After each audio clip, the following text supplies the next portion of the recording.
All right, guys, we're back and look what's out. So you guys saw in the last video that I could not get the car into gear. I tried everything. Bench bleeding it, I tried clutch bleeding it, I tried pressure bleeding it 5 different times, 3 different ways, nothing. I called McLeod, the cylinder was moving in and out. I checked the pedal, adjusted the pedal down before, but what I tried to remind everyone was, this is the same trans, same throw-up bearing. I never even unbolted this thing, and this all worked before. Same clutch, same master cylinder, same everything. Now, the only thing I did replace was the hard line I put on there versus the soft line. I just ordered a new soft line. It's the only thing I could think of.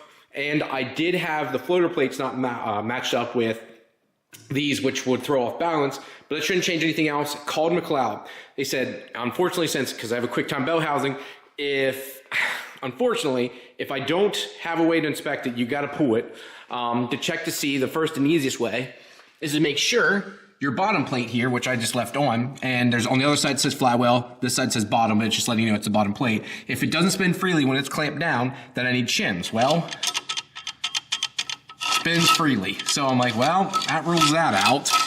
And it's just hitting these right now because obviously it has nothing lining it up. But I was like, well, shit, that rules that out.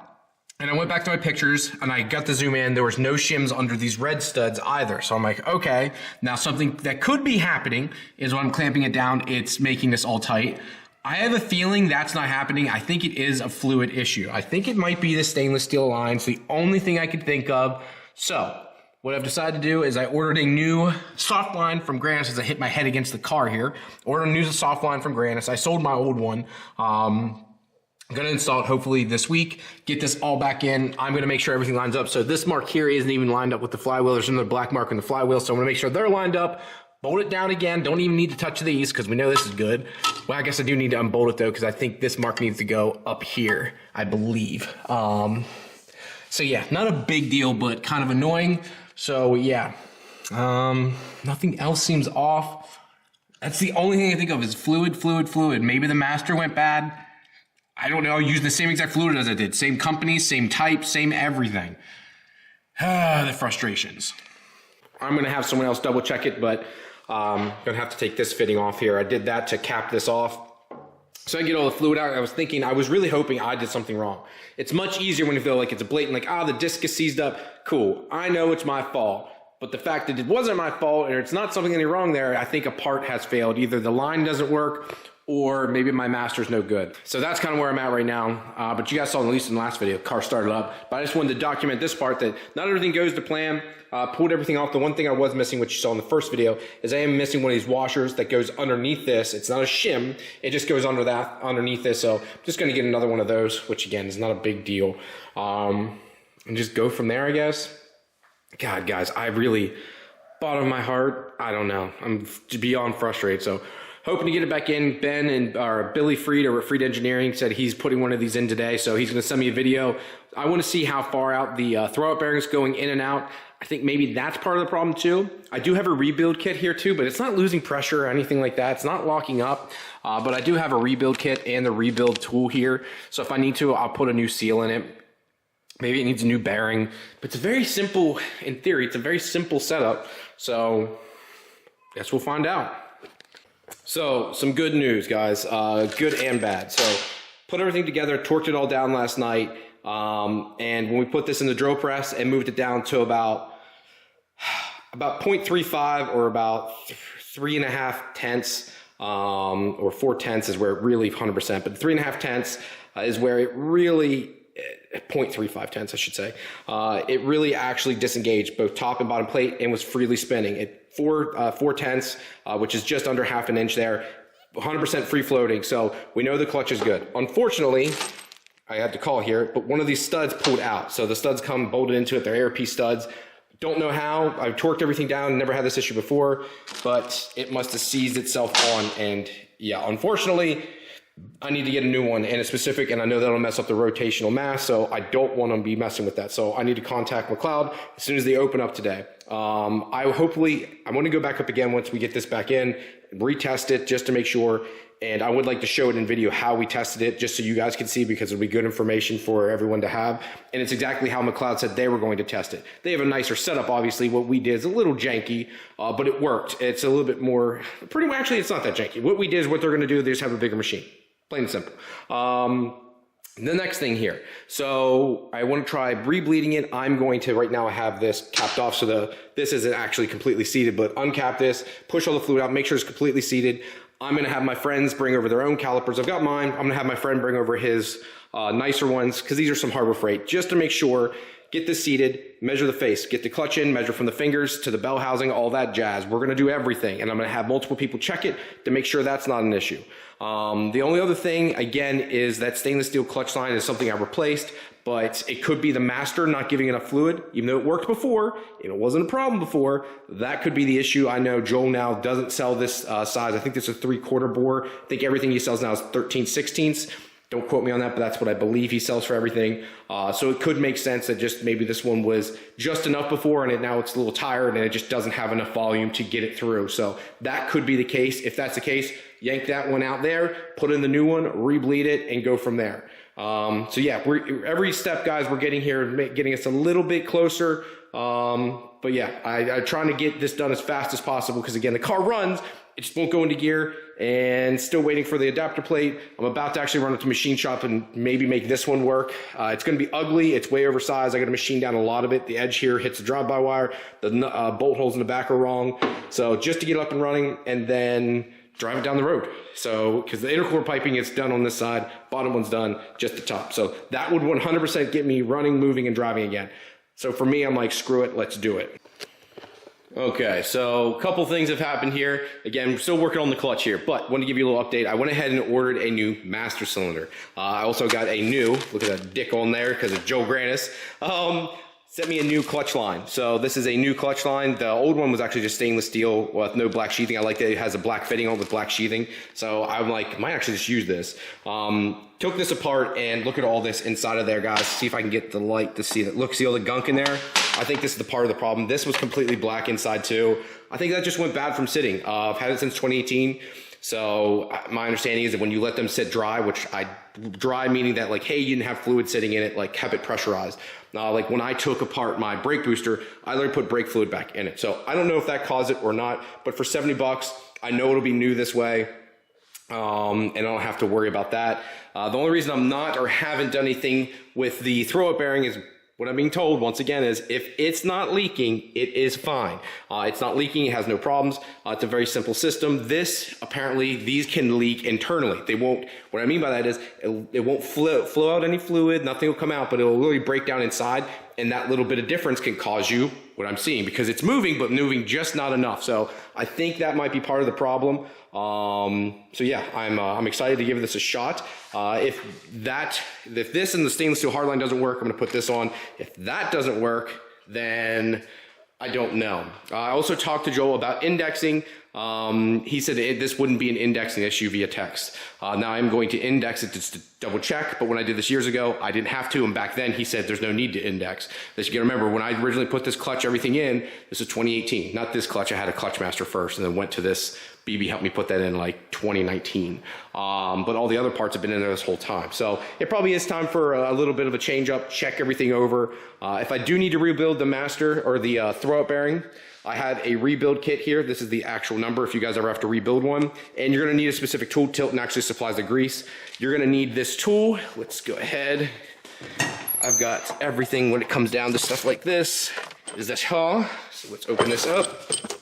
You'll need this tool right here. It'll come in a kit, and it tells you which ones it's able to rebuild right on the top of it. You'll need this ring that comes with it, is the number in here.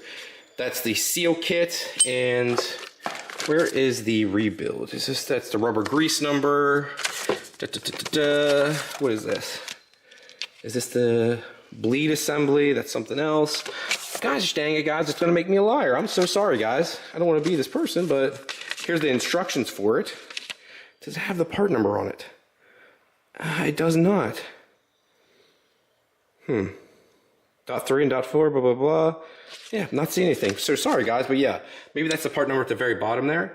But yeah, you'll need this to rebuild them, and that's the HRB seal kit then. And then I have a ton of these Tilton grease things, but you don't even need that much. You barely have to use it. If you want to slop it up, use the whole thing, but not necessary.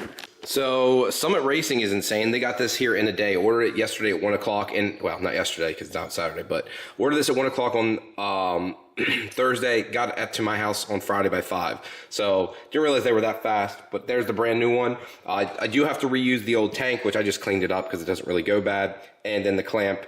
I already have the fitting, and you're gonna need this rod and then the one nut too. So pretty simple. I'm gonna put my AN fitting back inside of it here. It's funny that it uses an AN to AN fitting, so it uses a 3AN fitting that just bottoms out on the inside of this here. You put this tank on, clamp it down. Make sure you put this clamp on this side of it. The reason for that being this will hit against your brake booster. I wanted to try and tuck it away against the brake booster, but it hit, so it has to sit on this side. And then we have our Diagnosing Racing bracket. I actually had to grind down this one side here. It always would hit against a brake booster when installing. I did a really crappy job, but again, it's up against the brake booster, and when I mean up against it, it's pinned, so you only see like this side anyways. So not a big deal. Might actually grind down a little bit more because that top edge there needs a little bit more taken off. But yeah, so let's put this back on, and hopefully this fixes the car. So go ahead and get that fitting in there, and then pop off this little cap, and you can see it's already has brake fluid all over it, right? See inside there? I don't know if it's the paint that breaks down inside of this or what, or whatever they use, but it causes the cap to go black. Again, I'm thinking it's the line, so that's why I want to use a stainless steel hard line, but I'm not sure, and that hole is way bigger on this one too, so maybe, I don't know. I wonder what's breaking down, because these go like, they literally turn black, so wondering if it's the lines or if it's the master and the seals inside breaking down. I don't know. We're about to find out though. Let's get this together. All right, guys, one last thing I'm doing before I install. This is something I usually never do, whether it be my brakes, nothing. And I have seen people have issues with this in the past, so I'm just doing it while it's up here. But in the past, I've never done it, whether it's my brakes, her car, my car. I've just never had to do this. Never had a problem, but figured I might as well do it. I've already got most of the air bubbles out, but what you're gonna do is get it up in your vise. I'm lucky I have soft jaws here. Put a clear tube on it. Now they do make plastic nipples that go in, but I've got a clear tube that fits perfectly over the 3N fitting. And you're going to press on the backside here. Really don't wanna do it because of my luck, it would shoot off. I'd have to drop the camera. This fluid would go everywhere and ruin my camera, so I don't wanna do that. But the object is you literally press on this slowly at first, get all the air out. Hold it down so you let those bubbles rise and go back into the tank, and then when you let off, it'll suck back in fluid and not the bubbles. As the bubbles will rise and come over here to the tank. Make sure this tube stays submerged in the fluid, so make sure you have more than enough fluid. You can see how much it's sucked inside of it because it goes up past the max. So you want to make sure of that. You're pretty much burping the system, kind of like you would anything else with your brakes any other way. You're just doing it on the bench first to try and get out as much fluid as possible. You can physically see it here. At least you can try and rule this out. Now, when you go to take this off, you have some drips, but it should be inside the sealed area. This will be good to go. I'm going to put a 3N cap on this to hold the brake fluid in, and then when I go to install everything, I'll break it loose and then get the rest of the system. So just want to give you guys that little heads up. All right, round 2 for this clutch. So got the new studs in from McLeod last night. I want to go ahead and thank Seth over there. He sent me all of these ARP nuts and studs. I stripped one of these out. One of the nuts just fused itself to it. So I got screwed by it. I threw it actually in there just to have it for memory. But I have the other ones in there. The new one's in with red Loctite. He said you could use blue, but I used red just to be safe.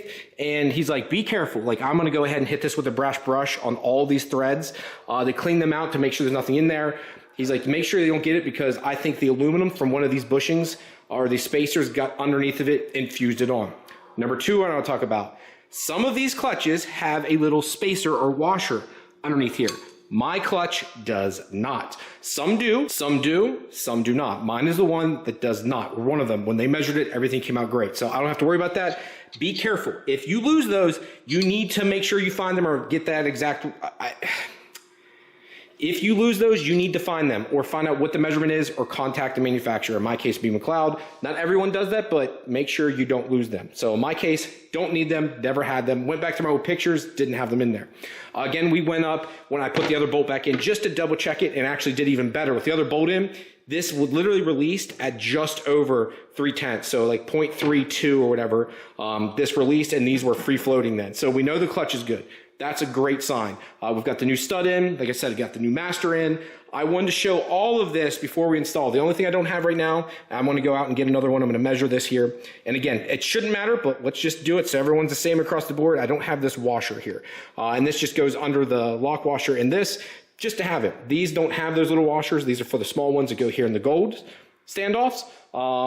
So yeah, that is it. And again, the transmission slid in before, but I want to document all this. The other thing I'm going to do is, once I get this on, I'm going to go over torque again, and then I'm going to go over and show you guys my measurements to make sure that, hey, from the clutch fingers to the face of this, so out here to the face of this, what the exact measurement is. Then we'll do it off the face of this to this, and you'll get the actual measurement. Now, I have to take this off. I plugged it off with the fluid, but you can see it standing off right now. So if I push on this, or I can pull out on it, but I can't seat it the whole way. This needs to be fully seated to get my measurement, right? And make sure it's spot on, because right now this is a bit of a lie. So I need to push this in the whole way and make sure I have the right measurement. If I don't, then we've got a problem. So I'm gonna take this off, drain it out, and we'll do this measurement. But first, let's get this on, bolt it up, get the clutch 100% on, then we put the bell housing on, and then we measure it all. The other thing I did do is the pilot bearing in this. It seemed like it might have been out just a skosh too far, so I seated in just a smidge more, just to be safe. Again, trying to do everything here.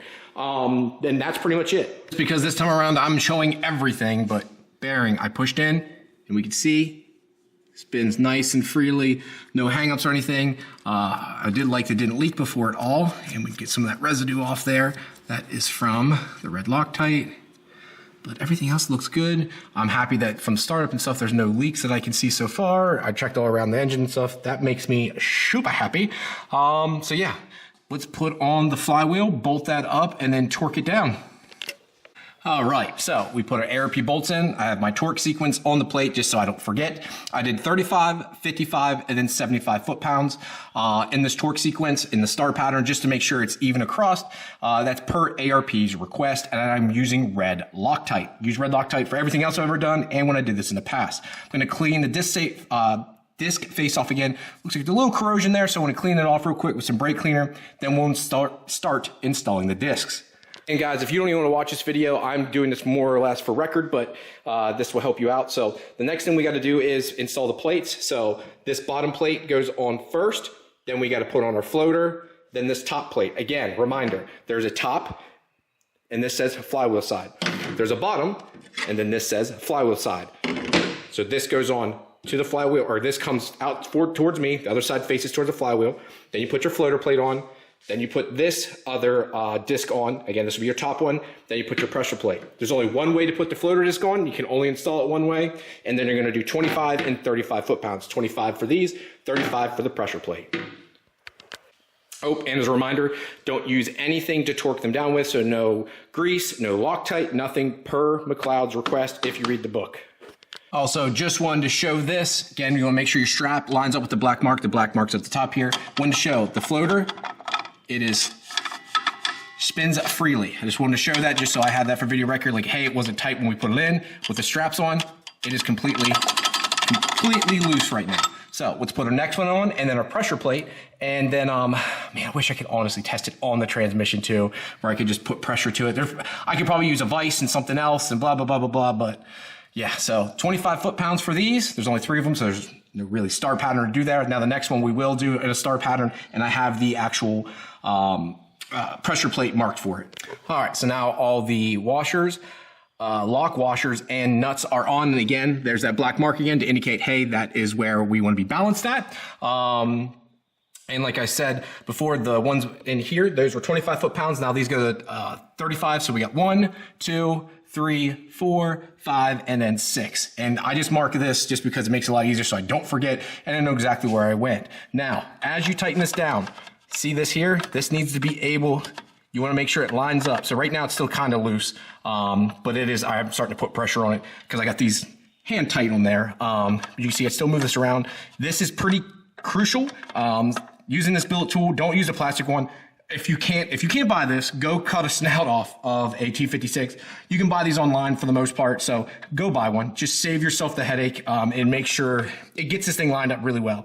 It does way better than the plastic tool, which kind of deflects, and I think that's what really helps me. So I'm just trying to find dead center here, and as I go around, I'm going to keep testing it, making sure, again, it needs to be able to slide in and out easily. If it jams up at all, pull it off, do it again. This has to be able to slide easily. I repeat, has to. If it doesn't, you'll have issues. I think that's what helped me a ton getting the transmission in easily.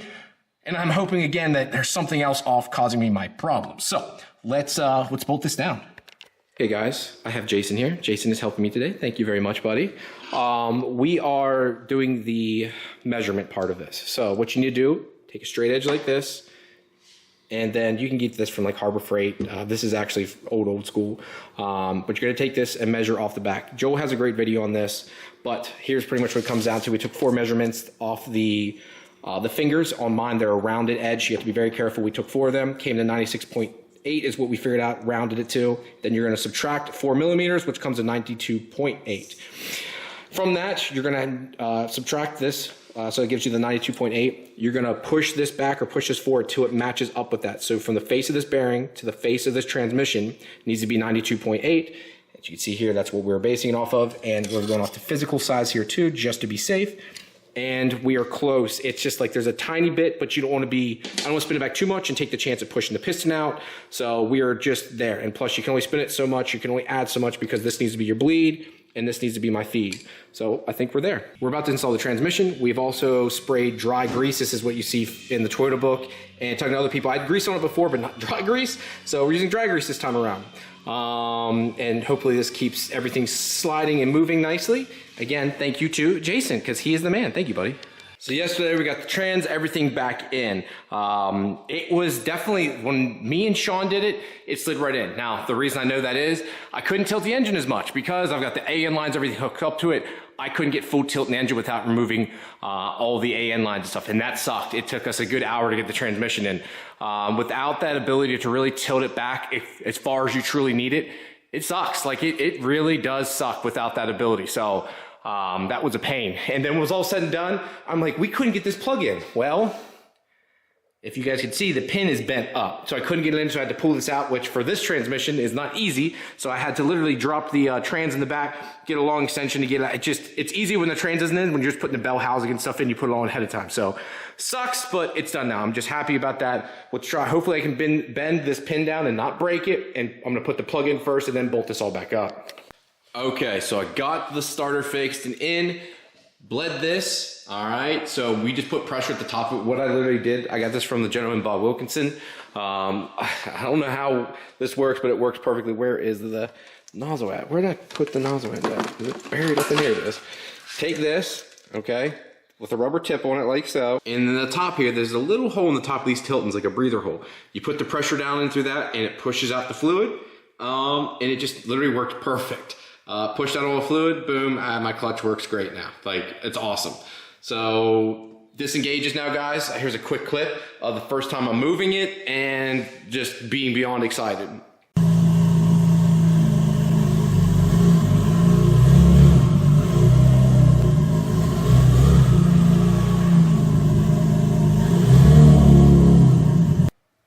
So yeah, the car moves. I don't know. So we spun that back, but that wouldn't affect it because that actually would help disengage it more.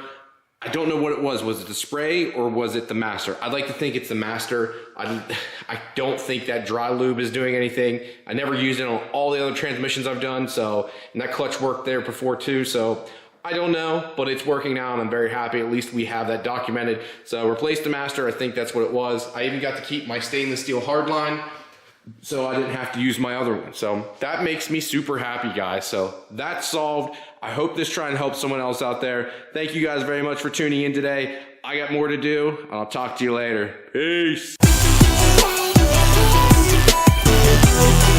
it back to life.